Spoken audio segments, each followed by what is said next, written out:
tema que quiero que compartamos y trabajemos juntos esta mañana es que el Señor nos está recuperando para su propósito en este tiempo. La pandemia solo ha sido una radiografía, un examen de orina o de sangre espiritual para saber cómo está nuestra confianza plena en Dios. ¿Cuál es el nivel de presencia que tenemos? La presencia de Él en nosotros. ¿Cuál es el nivel de gloria en que estamos operando? Cuando nosotros nos movemos bajo la nube de gloria, y estoy usando las sombras, y no nos adelantamos ni nos atrasamos, Él puede contar nuestros pasos, podemos vivir en una confianza plena, no en un valentonismo de decir a mí no me va a pasar nada, no me pongo mascarilla. No estamos hablando de esas necedades.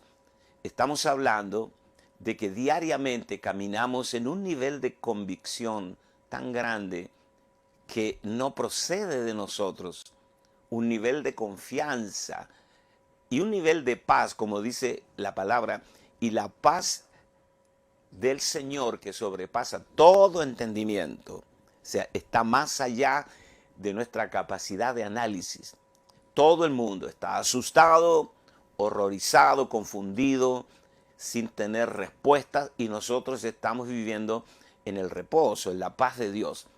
De eso se trata, el poder entender la parte, ¿cómo diríamos?, beneficiosa de la pandemia, que nos vino a medir a todos. Todos hemos sido medidos, me incluyo. Vino, nos preguntó, irrumpió, cambió nuestra agenda absolutamente. Fuimos llevados al punto cero. Yo, de estar viajando todas las semanas por gran parte del mundo, se cerraron las fronteras, me bajé de los aviones, nunca más viajé hasta el día de hoy. Eso, para mí, personalmente, es un cambio violento, estructural. Ayer me llamó el pastor Eric Díaz de Concepción y nos reíamos, y yo sé que él nos está viendo, y nos reíamos porque el último viaje que yo hice antes de la pandemia, o cuando ya había explotado, el último viaje en avión fue a la ciudad de Concepción, en el sur de Chile. Tuvimos unos días gloriosos, volví y se cerraron las fronteras, se cancelaron los vuelos y hasta hoy nunca más volví a viajar. Eso es con respecto a mí. Con respecto a ti y a cada uno, el cambio fue violento, estructural. Entonces, cuando somos llevados por Dios al punto cero, y quiero hablar de un aspecto escatológico, yo siempre pregunto y digo, ¿qué haces tú cuando no hay nada que puedas hacer? Cuando estás abandonado en Cristo, abandonado solo a la gracia de Dios. ¿Qué haces tú que siempre tenías respuestas para todo, soluciones para todo, que eras autosuficiente en la parte económica, en la parte afectiva, y de pronto ya no tienes eso? No tienes en qué agarrarte. Y solo estás descansando en la provisión, en la protección y en la gracia de Dios. Eso es extraordinario. Cuando Dios puede llevarnos al punto cero, entonces recién puede comenzar a recobrarnos para el propósito.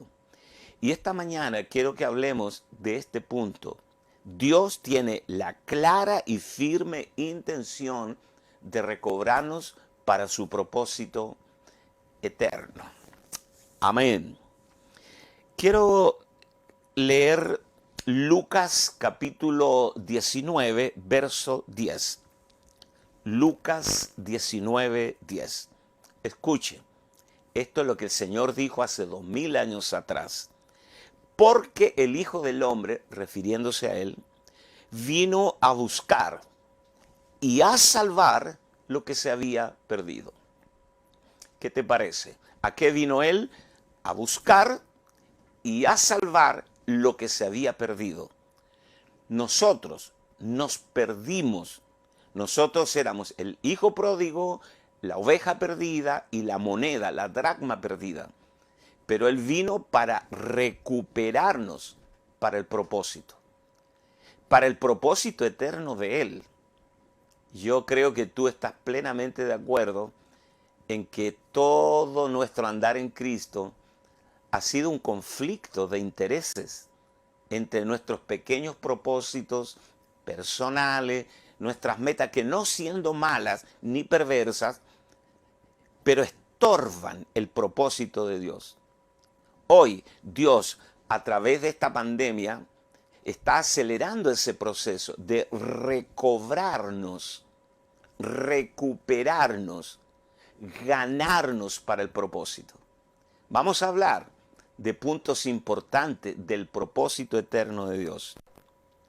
La palabra propósito es protesis, determinación firme de hacer algo, objetivo que se pretende alcanzar. Protesis, determinación firme de hacer algo, objetivo que se pretende alcanzar. Romanos capítulo 8, verso 28. Y sabemos que para los que aman a Dios, y sabemos, pretérito, hay una convicción ya depositada en nuestro espíritu, una convicción profunda. Y sabemos que para los que aman a Dios, todas las cosas les ayudan a bien. Esto es, a los que conforme al propósito son llamados, conforme a su propósito son llamados. Dios tiene un solo propósito, por eso es muy difícil confundirse. Él no tiene dos ni tres propósitos, ni un propósito A y un propósito B. Él tiene un propósito no negociable, eterno, concebido antes de la fundación del mundo.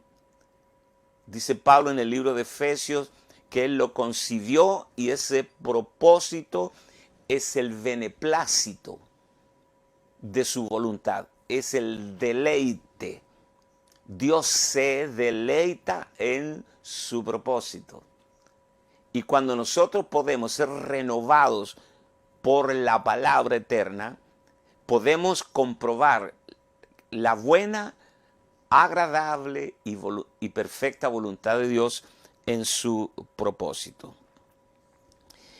Pablo, tratando de explicar esto del propósito, porque voy a decir algo violento en este tiempo, Dios privilegia, escuche bien, Dios privilegia propósito por encima de bendición. Tú puedes estar bendecido por Dios, pero sin propósito, como el pueblo de Israel. Es decir, yo lo dije el otro día y te lo repito, Dios no siempre te bendice porque estás correcto. Dios te da, te provee, te bendice porque te ama. Él hace salir su sol sobre buenos y malos y hace llover sobre justos e injustos. Israel caminó 40 años bendecido hasta las muelas. La nube de gloria, el maná, el agua, tenían a un pastorazo y un profeta como Moisés, una ministra de alabanza como María o Miriam. Las tenían todo, nunca se enfermaron. Nunca se enfermaron por 40 años. Sus ropas no se gastaban. Y otra serie de detalles que no viene al caso mencionar ahora. ¿Cuál fue la desgracia? Ellos no entraron. O sea, ellos fueron bendecidos, pero no entraron en el propósito. Eso es terrible. La palabra la palabra éxito que nosotros usamos casi diariamente, es un anglicismo compuesto de dos términos, exit, salida, exit, y el sufijo to, que significa hacia, ¿no? Salir de un lugar hacia, salir y entrar, éxito. Romanos capítulo 9, verso 11 al 13. Tú y yo fuimos creados a propósito, para un propósito. Tú y yo fuimos creados a propósito, para un propósito. Dios está acelerando los tiempos y está definiendo cuál es su remanente de estos 7.000 millones de habitantes sobre esta tierra. Dios tiene un pueblo, un remanente.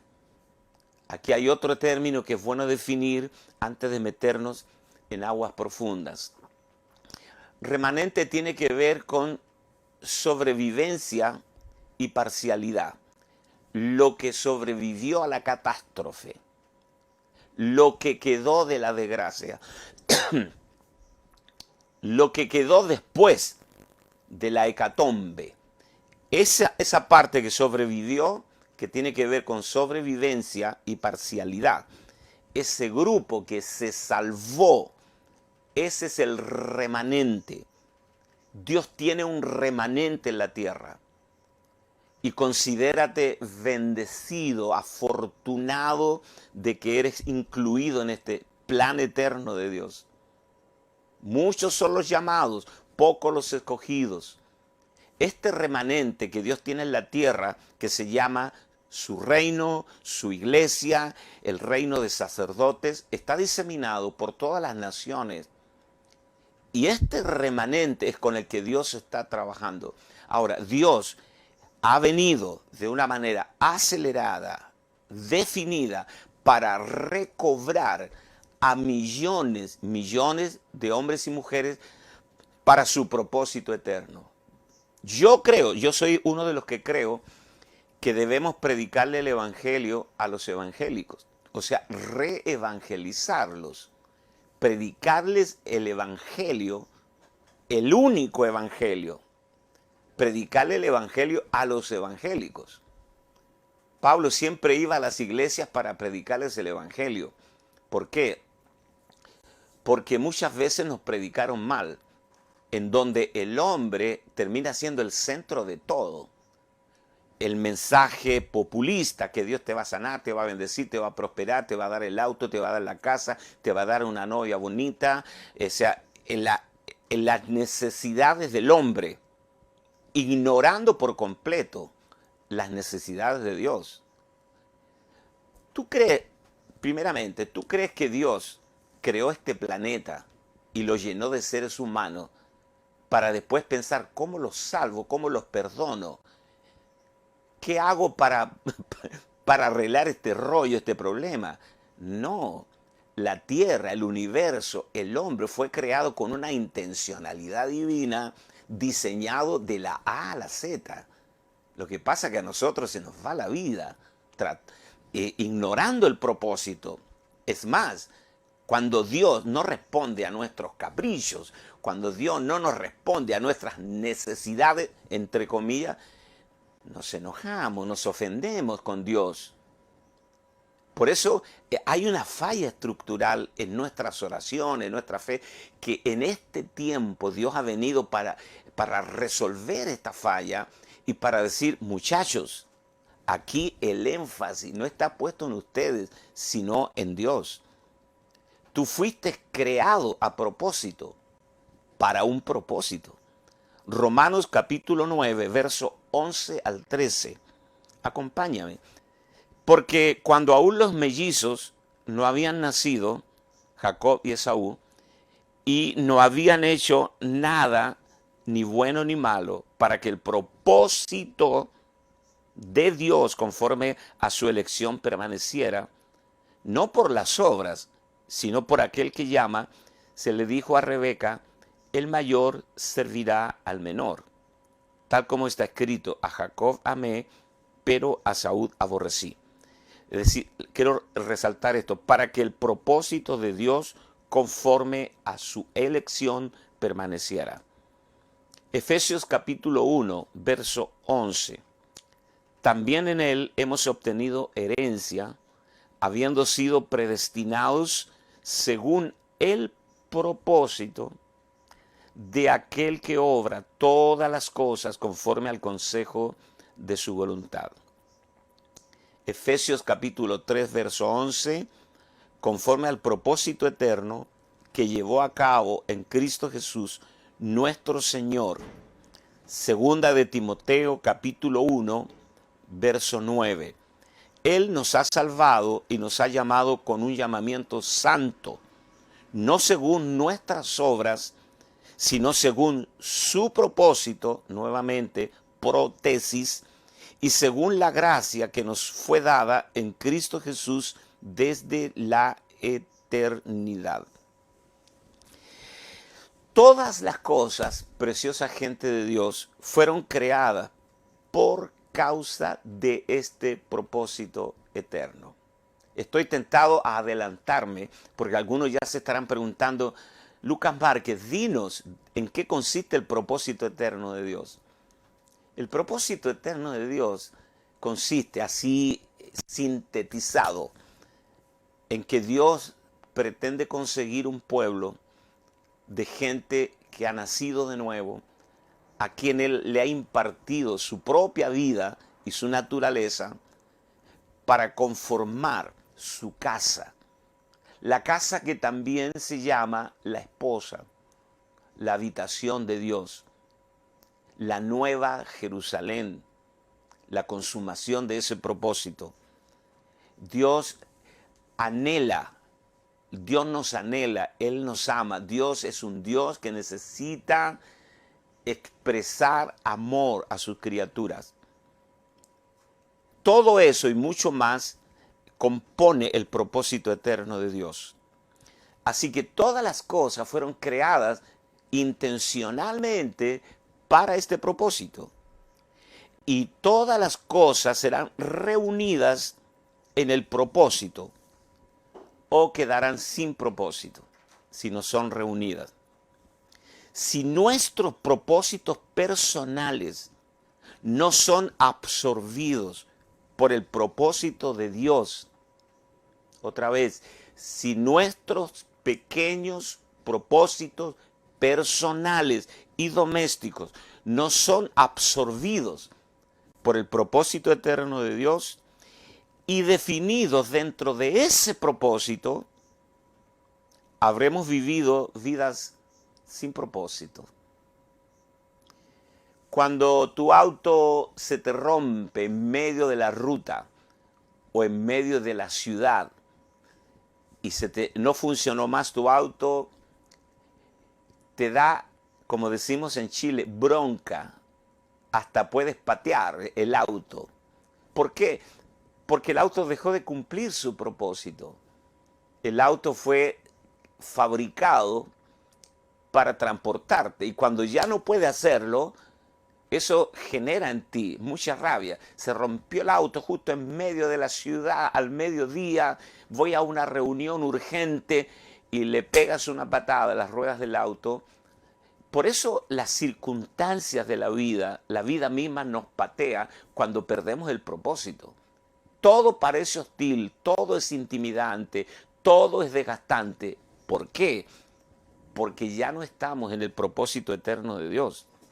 Cuando ignoramos el propósito de Dios, inventamos un propósito my way, ¿no? Que tenga nuestro sello. Y luego lo invitamos a Dios para que se sume al propósito nuestro. Ignoramos el propósito de Dios, inventamos el nuestro. Y luego lo invitamos a Dios para que lo bendiga, que corte la cinta, inaugure nuestra gran idea. Dios nunca va a bendecir lo que Él no nos autorizó que hagamos. Así que tenemos que entender que en esta pandemia, si Dios de verdad te va a recuperar para su propósito, entonces va a eliminar este conflicto de intereses.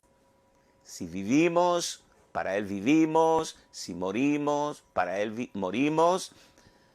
sea que vivamos o que muramos, somos del Señor, porque fuimos comprados. Dios tiene una tarea gigantesca para hacer. Nosotros estamos hablando de una cosecha histórica, sin precedentes, donde millones de personas van a venir a los pies de Cristo. Pero en el tiempo de la cosecha, los tiempos se acotan, son breves. Si no se levanta el fruto en un tiempo récord, se pudre.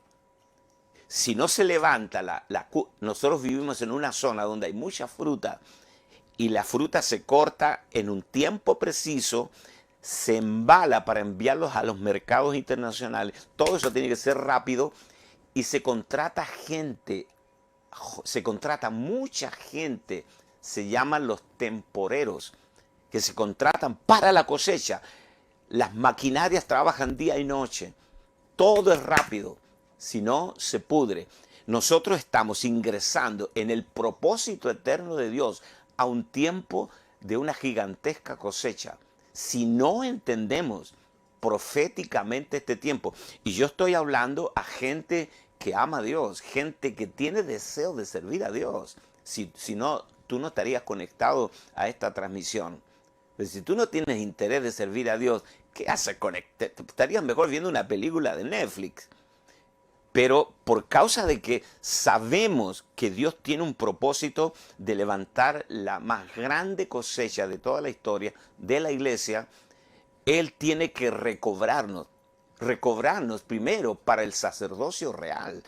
Todos sus hijos somos sacerdotes reales. La mente humana dice que es enemistad contra Dios.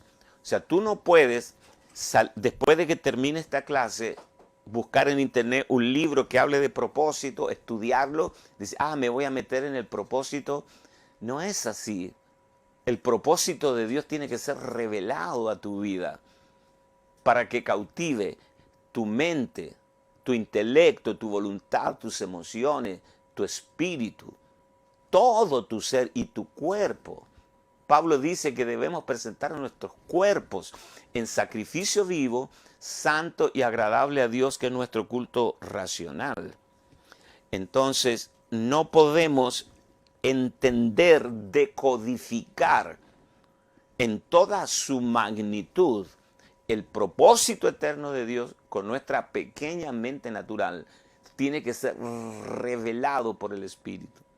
Pablo dice, a mí, que soy el más pequeño de todos, me fue revelado el propósito. Fue por revelación. El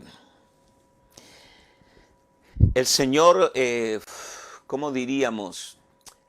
Murió en la cruz, y estoy pensando ahora mismo en la Pascua hebrea, una puerta manchada con sangre, que es la gracia, para sacarnos de Egipto, del sistema, y meternos en su intimidad. Pero ese no es el final del propósito, el salvarnos. Pablo dice que la voluntad de Dios es que todos los hombres sean salvos, pero que vengan al pleno conocimiento de la verdad. Entonces el propósito no es algo que podamos oír, aprender y luego practicar. Tiene que ser revelado. Debemos volvernos como niños. Jesús oraba al Padre y decía, Padre, yo te agradezco porque has escondido estos misterios de los sabios, de los sabiondos, de los entendidos, y los has revelado a los pequeños. Gracias, Padre, porque a ti te ha placido. Los has revelado a los pequeñitos. Mira, voy a poner un ejemplo doméstico. Si tú tienes un hijo pequeño y estás por salir, tú, tu esposa y tu pequeño hijo, porque van a una reunión o a una fiesta, y tu pequeño hijo tropezó y cayó en un charco de barro, primero, tú no lo matas. Segundo, le cambias la ropa, lo bañas y lo dejas bonito. Y luego continúas haciendo lo que ibas a hacer, es decir, ir a la fiesta. Tú no te detienes por ese percance. Eso es lo que el Señor ha hecho. Cuando nosotros leemos, eso es lo que Dios ha hecho con nosotros. Él resolvió los asuntos negativos del hombre, el pecado, la carne, toda esa basura, pum, en la cruz. Pero dice el Señor, ahora caminando hacia el viaje, hacia el propósito. No nos detenemos allí. Cuando Dios sacó a Israel de Egipto, en Egipto sacrificaron el cordero. Pero la meta no era el cordero de la Pascua. La meta era la tierra prometida. En el desierto, el Señor les dio maná. Pero Dios no los sacó de Egipto para comer maná. Ni los sacó de Egipto para comer cordero.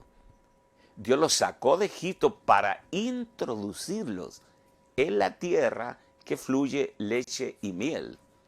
Si tú crees que el propósito de Dios es proveerte los recursos económicos para que llegues a fin de mes, para que pagues tus deudas, estás profundamente perdido, por decirlo menos.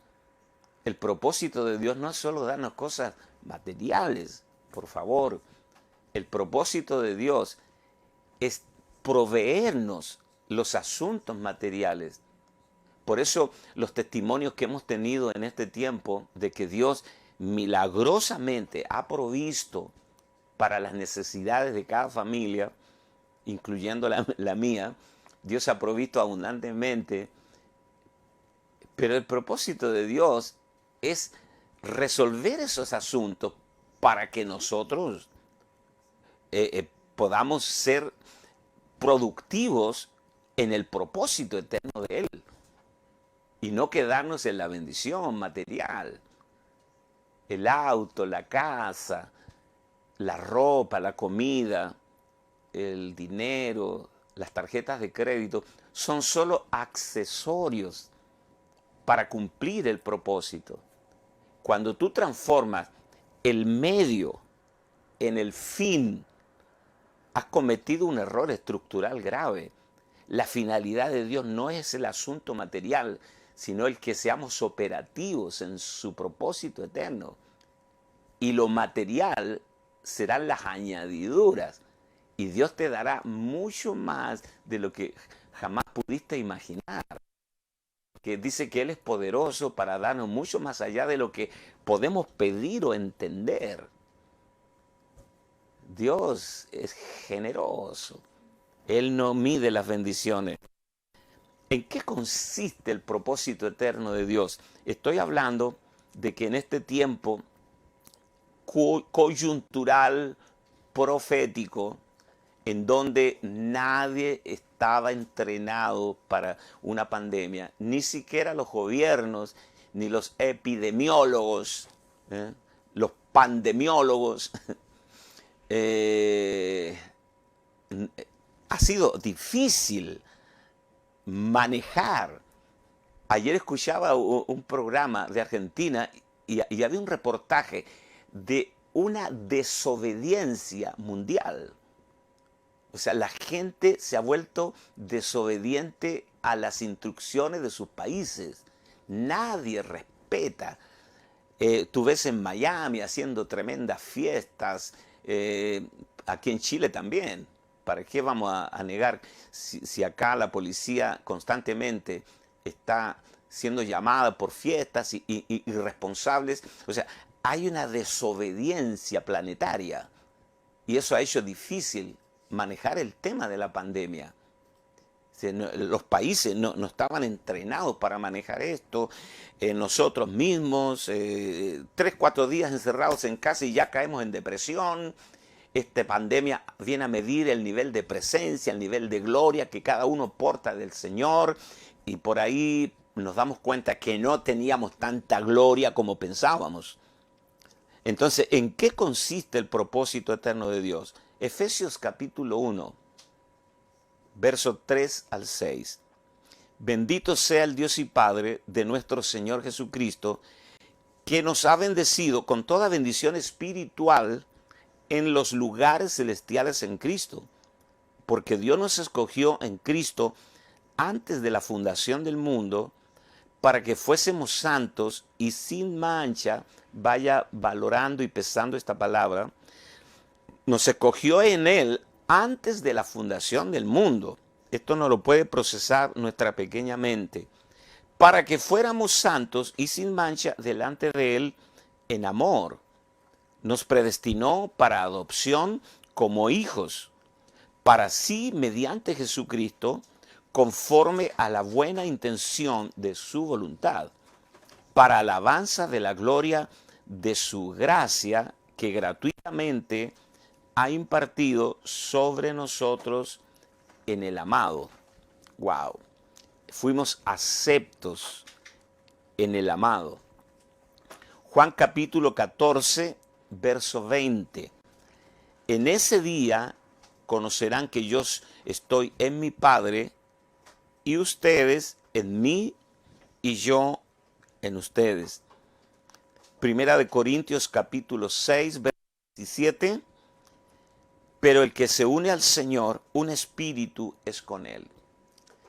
El propósito eterno de Dios no es tener una relación con el hombre, sino ser uno con Él. El propio Dios se hizo hombre. Él vino y Él es no es Dios y hombre, Él es el Dios hombre. Es mucho más profundo ser perfecto Dios y perfecto hombre. Es verdad, pero se queda corto. Él es el Dios hombre. Él se unió, se mezcló eternamente con nosotros. Es decir, que el propósito eterno de Dios es llegar a ser uno con nosotros. Padre, te doy gracias porque como tú estás en mí, yo estoy en ti, que ellos también estén en nosotros para que sean perfectos en unidad, no en relación, en unidad, para que el mundo crea que tú me has enviado.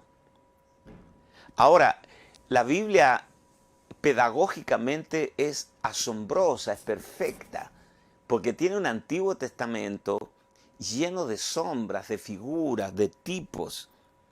Entonces, todo lo que encontramos en el Antiguo Testamento como sombras, figuras y tipos, la palabra sombra es skia, algo que intercepta la luz y proyecta una figura.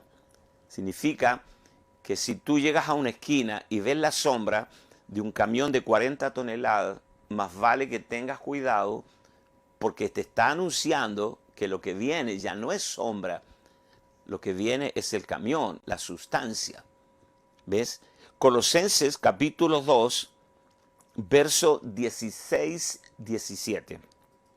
Colosenses capítulo 2, verso 16-17. Por tanto, que nadie se constituya en juez de ustedes, nadie lo juzgue con respecto a comida o bebida o en cuanto a día de fiestas o luna nueva o día de reposo, cosas que solo son sombra de lo que ha de venir, pero el cuerpo pertenece a Cristo. Las bendiciones del antiguo pacto eran riqueza, oro, plata, ganado, esclavos. Las bendiciones del nuevo pacto son bendiciones espirituales en Cristo Jesús. Incluyen temporalmente las bendiciones materiales. Es la provisión, los recursos para la visión, para desarrollar el propósito. Provisión. Pero no es el tesoro. El tesoro nuestro está en los cielos, donde ni la polilla ni el orín corrompen, donde ladrones no minan ni hurtan. Así que nuestro tesoro está en los cielos, pero la provisión está en la tierra. Este asunto que parece tan simple decirlo, si lo entendemos, habremos resuelto un gran asunto. Yo recuerdo que cuando fuimos llamados y apartados para el ministerio en Córdoba, yo tenía 24 años, Ana María tenía 20, éramos jovencitos, impusieron las manos sobre nosotros, nos apartaron para el ministerio. Y mi gran problema, mi temor, mi fantasma, el gigante que yo tenía que derrotar, era de qué vamos a vivir. Yo trabajé por 10 años y pastoreaba junto a mi hermano David, en Córdoba, y trabajaba en el taxi. Y mi fantasma era, ¿qué va a pasar si un día Dios me llama al ministerio, tiempo completo? ¿De qué voy a vivir? Ese era mi fantasma. Cuando Dios nos trajo a Chile, después de haber vivido 10 años en Córdoba, y habíamos tenido 3 hijos ya, Gerson, Vanessa y Benjamín, y nos vinimos con 3 niños pequeños a Chile, es como que Dios dibujó una sonrisa en su rostro y él se sonreía de mi duda, de mi incredulidad, de ningunear a Dios. Decir, ¿y ahora, en un país en recesión, de qué voy a vivir? Y Dios me reveló, Dios trató conmigo este asunto de la provisión por causa del propósito. Dios lo trató seriamente, tempranamente en mi ministerio, porque es un tema que hay que resolverlo. ¿Por qué tú crees que cuando Jesús mandó a los discípulos, a los 70, de 2 en 2, les dijo, no lleven alforjas, no lleven dinero, lleven solo un par de zapatos, lleven solo una prenda, no lleven nada, y cuando lleguen a un lugar, siéntense a la mesa y coman lo que la gente les va a ofrecer? Está tratando este asunto de la dependencia en cuanto a la provisión con respecto a Dios. Uno de los grandes competidores del propósito eterno de Dios en la vida de muchos, de millones, es el tema financiero. ¿Y qué hago? ¿De qué voy a vivir? ¿Cómo voy a alimentar a mis hijos? El mismo problema que tenían los egipcios. Le dijeron a Moisés, nos trajiste al desierto a morir, nuestros hijos morirán en el desierto. Y Dios les dijo, sus hijos van a entrar a la tierra, ustedes son los que van a morir por incredulidad.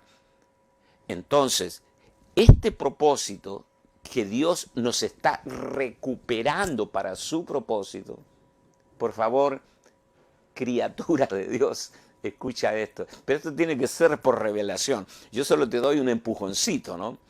Porque sé que mucha gente está batallando ahora. ¿Y qué hacemos? Viene una recesión, ¿de qué vamos a vivir? Bla, bla. ¿Y de dónde me agarro?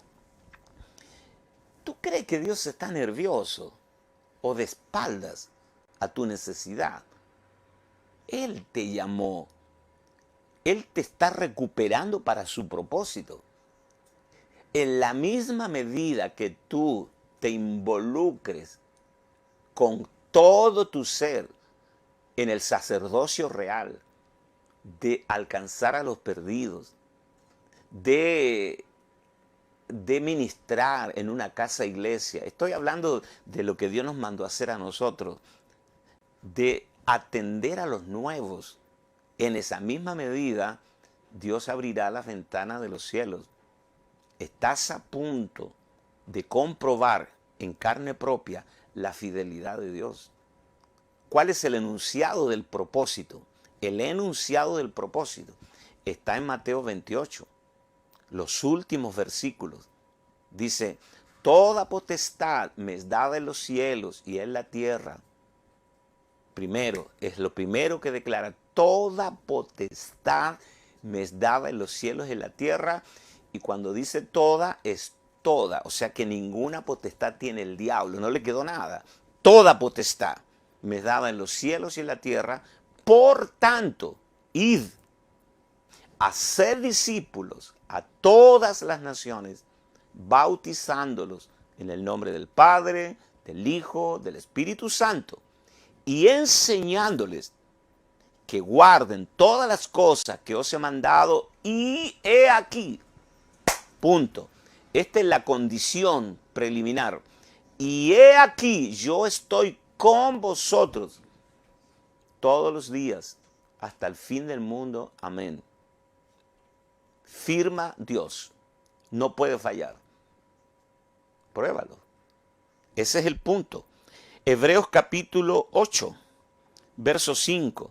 Dice, los cuales sirven a los que es copia y sombra de las cosas celestiales, tal como Moisés fue advertido por Dios cuando estaba a punto de erigir el tabernáculo, pues dice él, haz todas las cosas conforme al modelo que te fue mostrado en el monte. Y Moisés fue fiel sobre toda la casa de Dios. Amén. Aprendemos mucho de las sombras.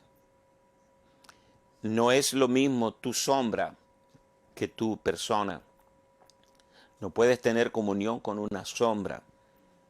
No puedes conocer a alguien por su sombra. La sombra solo indica que algo vendrá. Cuando conoces a la persona ya no te interesa su sombra. Todas las sombras dejaron de serlo, ya que la sombra adquirió vida propia.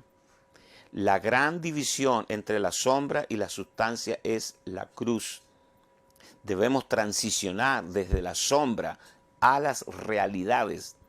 El plan de Dios no se encuentra en la tierra, sino en Cristo. Él es nuestro universo. En Él vivimos y nos movemos y somos. Abraham alzó sus ojos y vio la tierra, la sombra. Nosotros vemos la altura, la anchura, la longitud y la profundidad de Cristo. Estamos tan programados por la sombra que no podemos ver la sustancia. Vivimos en la tierra que es sombra. Este planeta es una sombra de algo mucho más trascendente y profundo. Nuestras metas están allí, nuestra religión está en la tierra, nuestras relaciones están allí. Nosotros hemos hecho de este ámbito de sombras nuestro hogar definitivo, en lugar de encontrar nuestro hogar en la sustancia que es Cristo. Ese es precisamente el problema y el por qué debemos cruzar la gran división de Dios, la cruz. Nuestras vidas están tan consumidas por las sombras que las palabras de Pablo nos suenan como irreales. No estoy hablando de ir a algún lugar cuando tu cuerpo muera. Tu cuerpo no es lo más importante. Tú no eres un cuerpo que tienes un espíritu. Eres un espíritu que portas un cuerpo. Lo que estoy diciendo es dónde habita tu espíritu, sin importar dónde esté tu cuerpo. Nuestro cuerpo vive en la tierra, pero nuestro espíritu vive en el otro lado de la gran división. Lo primero será quitado para que lo segundo sea establecido, lo espiritual. Así se describe Pablo. Dice, tengo este tesoro en una vasija terrenal y para mí el vivir es Cristo y el morir es ganancia. Ya no vivo yo, Cristo vive en mí. No miro las cosas que se ven, sino las que no se ven. Las que se ven son temporales, las que no se ven son eternas. He muerto y mi vida está escondida con Cristo en Dios. Mi ciudadanía está en los cielos. He sido resucitado juntamente con Cristo. Hecho vivo juntamente con Cristo y sentado juntamente con Cristo en lugares celestiales. Pablo dijo, todo esto antes de que su cuerpo muriera. No eran experiencias futuras no eran experiencias futuras para su cuerpo natural. Eran experiencias presentes del alma de Pablo. Eran experiencias presentes de una alma que había cruzado y aprendido a vivir en el otro lado de la gran división de Dios. Fuimos trasladados de la potestad de las tinieblas al reino del amado Hijo. ¿Cuánto has visto de ese otro lado de Cristo? ¿Cuánto lo conoces? Apocalipsis nos dice que Él es el Cordero inmolado antes de la fundación del mundo. Antes que existiera la materia, ya que el propósito de Dios nunca se ha hallado en lo natural, sino en lo espiritual. La cruz es la gran división, la gran frontera por medio de la cual la sombra es quitada y la sustancia se torna real. ¿Pueden ustedes imaginar viviendo con nuestro cuerpo en la tierra y con nuestro espíritu viviendo juntamente con Cristo en los cielos?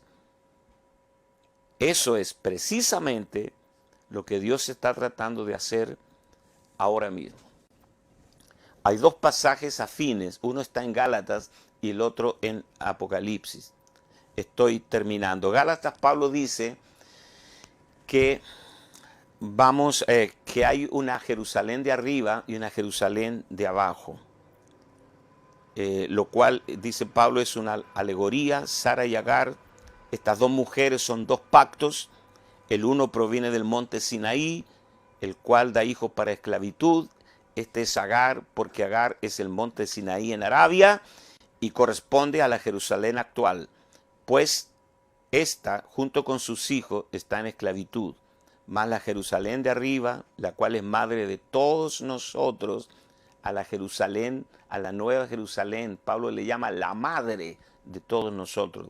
Es libre porque está escrito: regocíjate, oh estéril, tú que no das a luz, prorrumpe en júbilo y clama, tú que no tienes dolores de parto, porque más son los hijos de la desolada que de la que tiene marido. Así que, hermanos, nosotros como Isaac, tú y yo, somos hijos de la promesa. Pero como entonces el que había nacido según la carne perseguía al que había nacido según el Espíritu, así también ahora esta persecución, así también ahora, más, ¿qué dice la Escritura?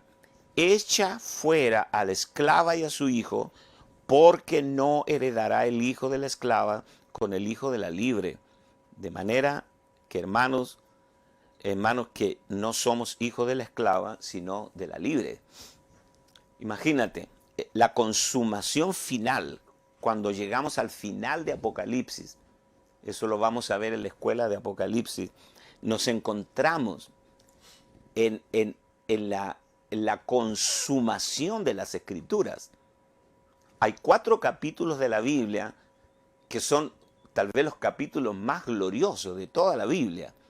Son los paréntesis. El capítulo 1 y 2 de Génesis.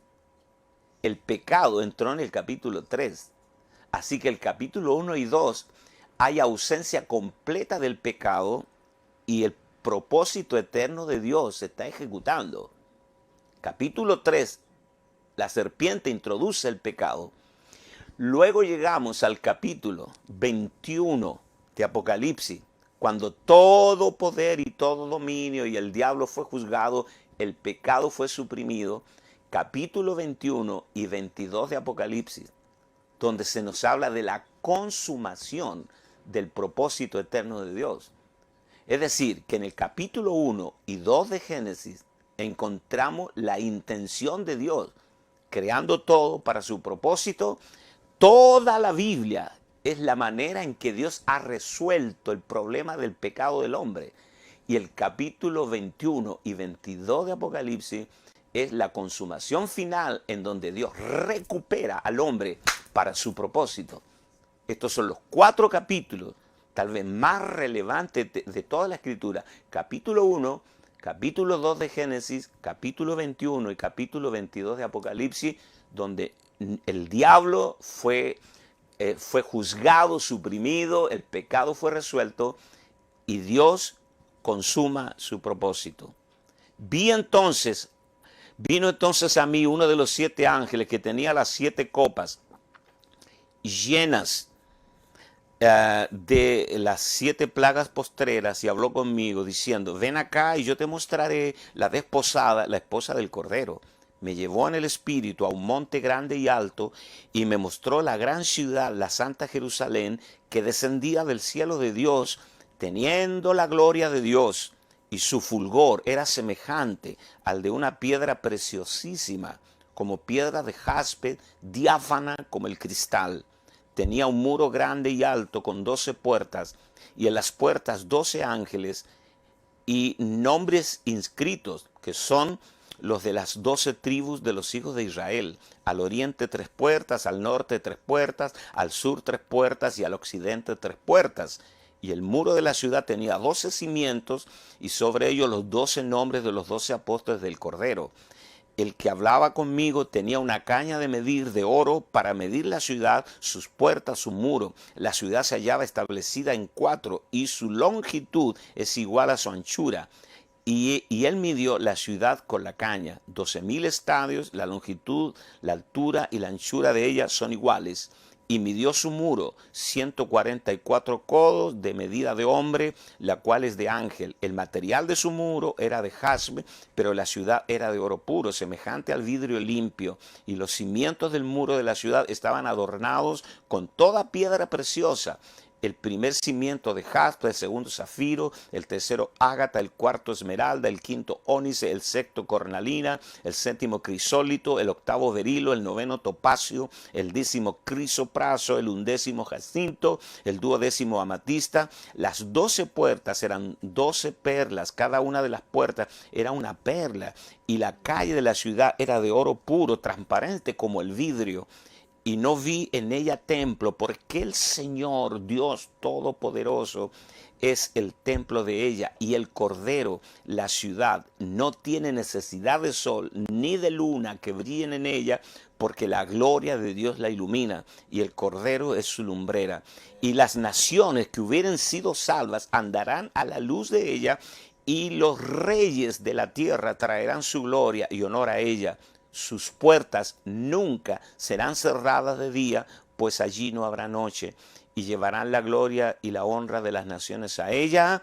No entrará en ella ninguna cosa inmunda o que hace abominación o mentira, sino solamente los que están inscritos en el libro de la vida del Cordero. Amén.